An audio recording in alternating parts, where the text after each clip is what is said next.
Hi everyone, my name is Bridget Weinman.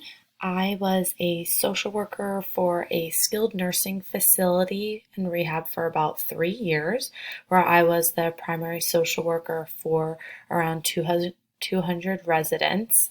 I would conduct BIMS assessments, which would assess the residents' cognition, and I would also conduct PHQ-9 assessments, which would analyze the residents' moods.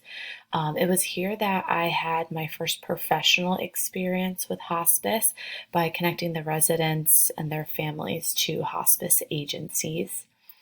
I would provide counseling when appropriate as well.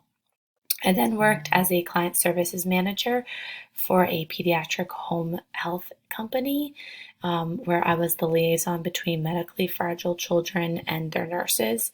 And I was thankful to have a background in social work when at this job because I used many of my skills to navigate difficult situations and provide comfort to families. My generalist field placement was with a home healthcare agency in a very diverse area where I live, and I really enjoyed being able to provide services to people in my community, especially during the pandemic, because this was a very vulnerable population who were unable to leave their homes and really needed connections within the community. So for my specialist year, I'm currently securing a placement with a hospice house since that is my goal to work in the hospice setting.